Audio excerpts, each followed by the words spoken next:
Welcome to the podcast, guys. It's Jason, What's up? Kayla, Keith, and Eliot, and we are the iBuyer Experiment. Today, we're going to talk about the biggest question on everybody's mind, and that is, what is going to happen to the real estate market now that interest rates have exceeded 4%? Ooh. 4%. 4% still very We are low. in, gosh dang it, uncharted high territories. We are. It has not been this high since 2019. But everything else is more expensive, too. So, right. If everything else went up at the same rate that the interest rate did, we'd be doing just fine. But we all know some things have gone up Well, our real estate, 200%. our real estate went up 31% in the past year. So, Yeah. Insane. I read an article about how, I don't want to say 50% of houses went up or made more money than an employee last year or something like that. Oh, yeah. You made Yep, more you money made- in your home than like the average Each employee. six-figure salary. Yeah. Well, so last year, I just was actually reading a report yesterday by CoreLogic. Arizona was the second highest dollar equity appreciation at $91,000 average equity appreciation that happened in Arizona. Second to only California that went up $117,000. But when you put that in perspective of ratios, we went way higher in ratios than they did because their average sales price has been high for a long time. So $117,000, our 91,000 ratio is obviously much higher than their 117,000 ratio. Yeah. Interesting. So there's Very. a lot of toy haulers out on the roads, and I think that's because there were many cash out refis and people New are getting cars. toys and New Escalades. tons of new stuff.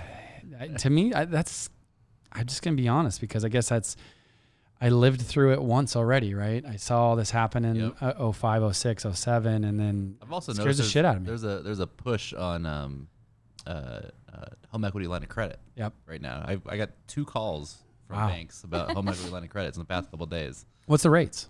Well, I don't know. I didn't ask, but I just noticed that they're calling me. Yeah. Hey, Hey, you got a want bunch a of home equity equity. line of credit? Yeah, I got to push money. Yeah, they're not getting so many loans, or they're gonna start lowering the loans or getting less loans and start to go for the home equity line of credits. So that makes me think, and all this rates and all this financial stuff that's going on as we were preparing for the podcast. What do you guys think about what happened last Tuesday with good old Sean Black, which I will say I have a ton of admiration for the guy. I think he's a bright guy.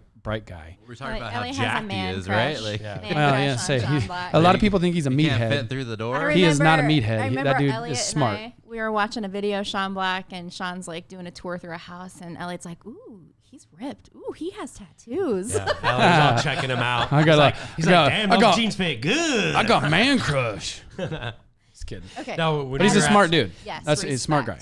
Respect. Yes. So they got $220 million, right?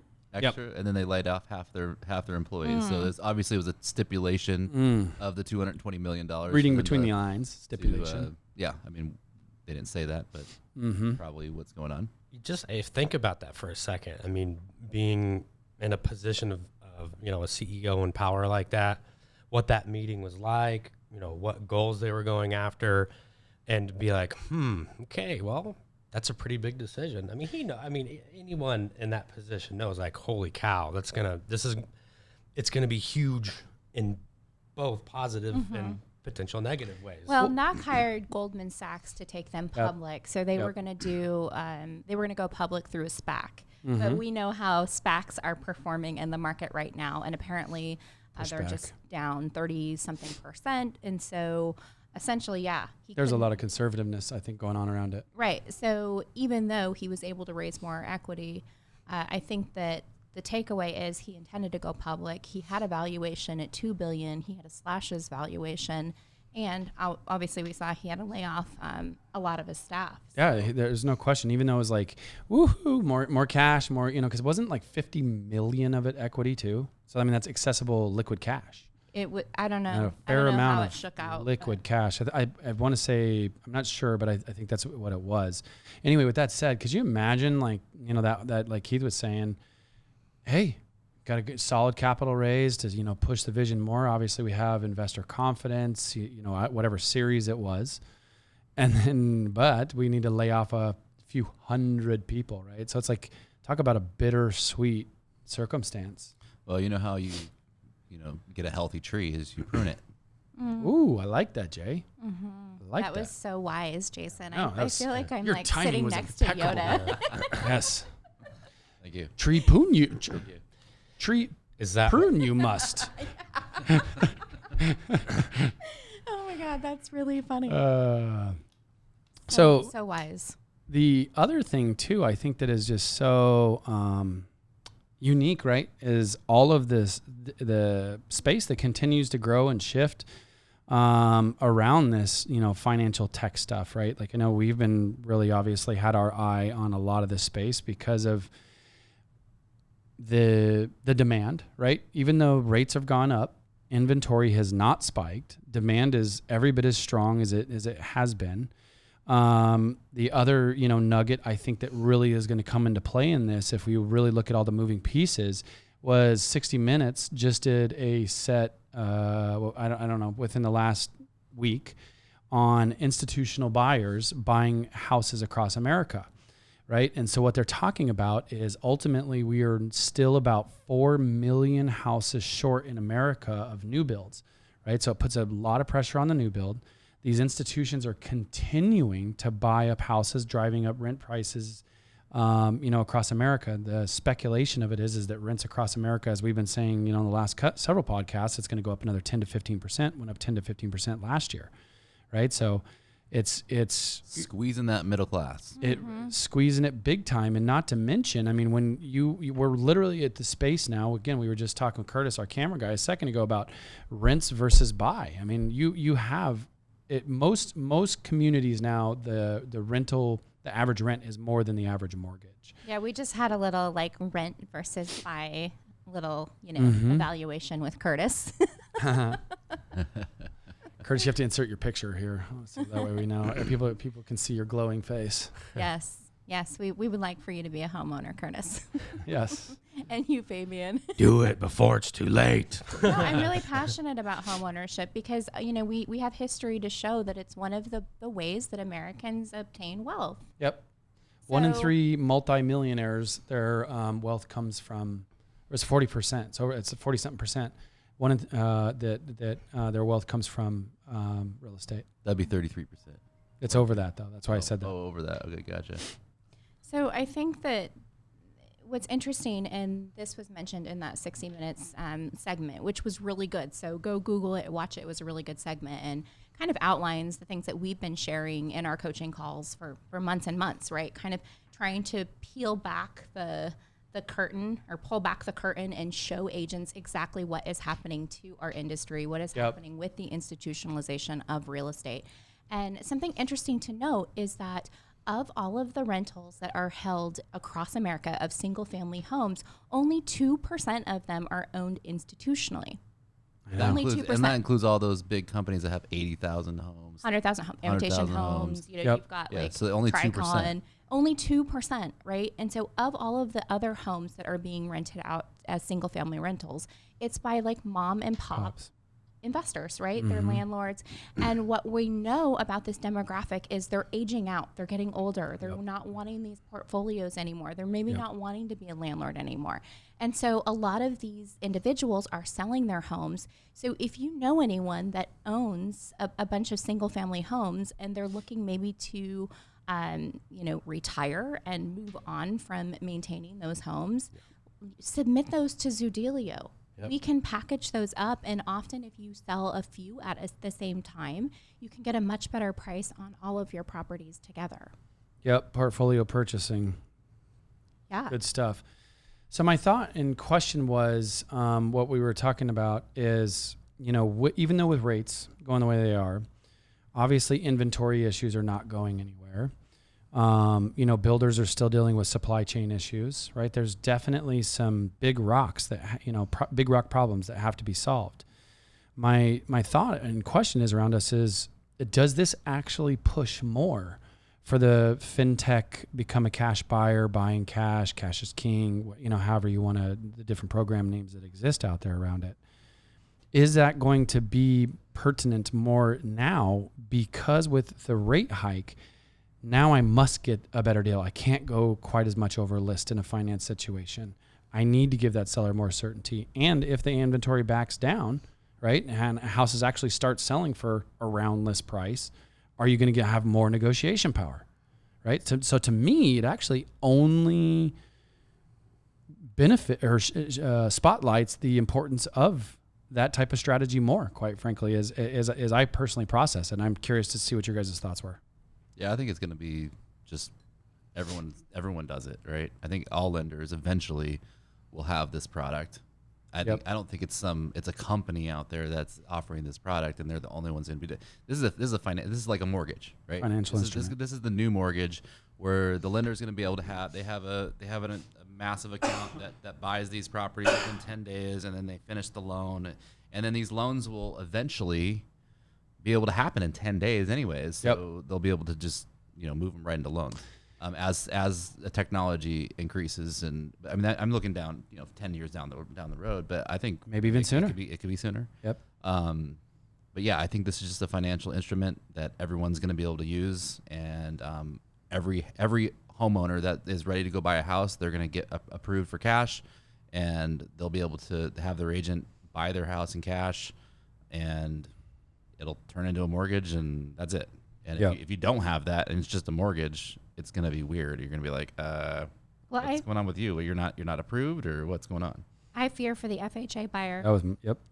Well, I think or we're going to have to lobby. I mean, keep in mind, we were all in the business when they put in the no flip rule, right? Remember that? I think that happened in, do you guys remember? Was that like 07, 08? They paused it. Back, during foreclosures. Yeah. Until they added an exemption. I actually looked up the rule the other day and I'm really researching the origins of the rule because I want to push legislation that adds for an exclusion for these purposes. Yep. Because I think this could unfairly impact FHA buyers. And 100% is not the intended goal of the rule. It already is. I mean, these products are available to people that are doing conventional loans, but you cannot do it with an FHA loan. And those are the ones that really need to get the house. Exactly. They need. They're just getting beat up right now. Yep. They're the new home or the new homeowners, or the people that never owned a home before and they're using an FHA product. Right. Yep. A lot of first-time home buyers. And they're not able to get into the market. And I think that's kind of what, that 60 Minutes thing was. And I can't get a house because I'm.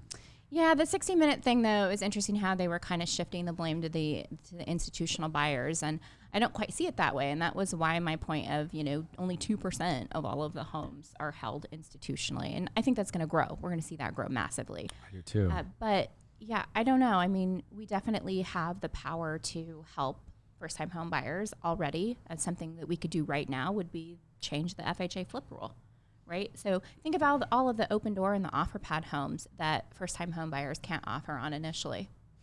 Well, that's something, the National Association of Realtors, lobbyists are obviously extremely strong, right? We've fought through a lot of things through the years. This could be something that they absolutely could, band together and solve, especially when it has the, an exception like you just stated. We could do it. We don't need to pass the buck to them. Like, we could do it. Yeah, absolutely. Let's do it. Let's do it. Spearhead it. Oh, we're calling ourselves out right here on. What's the date today? March 22nd. We're declaring. We're going to take on FHA. Yes.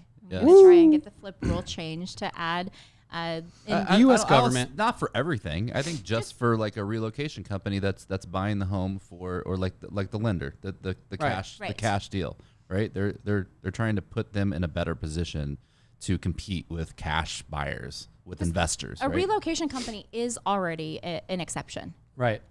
So, but they don't view these guys as relocation companies. Right. Yeah. Yeah, that is the issue. I mean, maybe a way could be like, hey, if the house can't be bought and resold for more than 10%, right? Because why is the FHA There's got to be an asterisk rule in effect? Why did FHA put that rule in effect? For what I just said. Yeah, because property, people were coming and buying homes and then selling them at an unfairly, predatory. Yeah. Exactly. So maybe they changed the rule. It's if you are selling it for the exact same price that you bought it for, then there's no rule. I mean, that would work, right? Why wouldn't it work? On the surface, it seems like it'd work. Yeah. So, interesting things, and especially because, the other thing, the conversation around this that, just with a lot of lenders out there listening right now, is I think that is a huge pressure is mortgage brokers and mortgage bankers, right? So bankers obviously have direct products such as lending their own money, things of that nature, right? So like the Homewards, the Accepts, the Home Lights, of the world, they're doing a lot of these become cash buyer programs because they're lending out their money in that circumstance, right? Whether it's they have, private debt lines and whatnot that they're doing in that. It's putting a lot of pressure, I think, on a lot of these private mortgage brokers that outsource all of their funding, to originate from their, from a wholesale lender and whatnot. So I like I said, it's obviously something we're already working on. But I think that that's going to become a part of the future, very, very, very recent future, where these mortgage brokers are going to be empowered with the same type of products. And there's going to be essentially a wholesale product that's going to become a cash buyer, right? Yeah, that's what just I'm that saying. whole process. It's just a financial instrument. Yep. Everyone's going to have it in the future. Well, I think Rich Barton saw the promised land, and the promised land looked a lot like these become a cash buyer programs. And I think we're going to see Zillow pivot and offer these. It's the way of the future. If you're financing a home and you can turn your offer to cash, why wouldn't you? Yeah. Yeah, it's good. It's good. It's giving the certainty that the home seller is looking for. I think it's just paramount and what's needed in today's size. And the last little thought I'll throw in there is, when you think about it, why is it that, every consumer or home buyer has been like for years, why is it so much easier to buy a car, which now costs a ridiculous amount? You don't have to show as much documentation. It's just a much more streamlining process. It's a depreciating asset that moves. A house doesn't do any of those things. And so this actually almost brings that purchasing process a step closer to easier, less friction. I agree. Mm-hmm. All right, before we sign off, does Keith have a deal of a week? Deal of the week. Do you have a deal He of the has week? so many. Yeah. I just Yeah, know it. so I got a couple really cool stories to tell. Ooh. It happened really back to back. So we had his name's David. David and his wife were at a sports game, and the wife's friends had mentioned that they had just sold their house or gotten an offer from Open Door. And David's wife was like, "Oh, wow, really? Well, you should talk to my husband. He actually has this cash offer program, and he's a part of this. He's a part of this company called Zoodealio, or a member of it. You should talk to him and see if he can help you out." So he reaches out to us. We get the circumstance, of the Open Door offer. We take that to our partners, and we were able to actually get an $8,000 higher offer. He presented that to his clients, and we ended up putting the deal together. So think about that.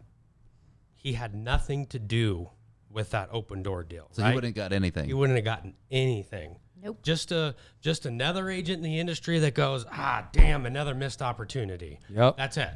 And then, so because of being a member of Zoodealio, now he had extra resources available to him. He inserted himself. He competed?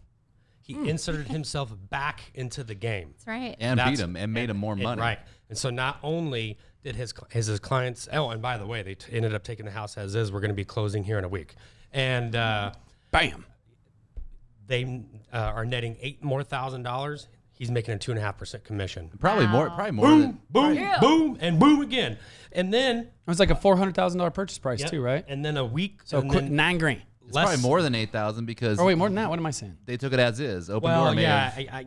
I don't remember if they did their quote unquote home inspection yet, so I'm not sure. Gotcha. But I doubt they would. Or Open Door had. I mean, it's unlikely they would have taken it as is. Let's just say that. Right. And then less than a week later, a member has a cousin out in Utah. They're actually not a Zoodealio member yet. So we typically don't do this, but because it's, somebody that, has done some deals, we said, okay, well, let's go ahead and, help this person out. He knew some people. Another Open Door situation, right? We submit to a partner out there. Offer comes in higher. The offer is actually going to go out today, and she's inserting herself into the deal when she had nothing to do with the Open Door deal. So now the homeowner's getting more money, the agent's making money, they're going to have representation. It's just going to be a much better experience. And now she's going to subscribe after that. So because they see the power of the system. So just there's so many wins like that, right? I could pull up a list and probably name another 20 that's happened within the last 30 days. So That was in the last couple days. yeah, exactly. So those are just powerful stories. Those are extra powerful stories, right? Those are more powerful than somebody just, hey, my client wants a cash offer, and cool, they took it. Those are neat stories too, because that's the power of the system. But when you can genuinely compete with these big conglomerates, that's powerful. That's power, baby. Power. We're powering you up. There you go. Yeah, I mean, the power is obviously being able to have these value propositions so that you can engage in conversations that you never could before. It's all about pulling that Zoodealio card. Right? Pull it out. Pull it out. See, Pull it out. Yeah, see, All this, right. this Get the is business one way or the I other. got the exclusive member card here. So if you would like your exclusive Zoodealio member card, be sure to visit Zoodealio.com. You can watch a demo, you can see it in action, or you could just reach out to us and we'd be happy to connect with you. So make sure you like, follow, and subscribe. Thanks for listening. By the way, Open Door, we're not hating. We still love you. But, hey, it is what it is. We're still Love going to beat you. you when we can. Love you.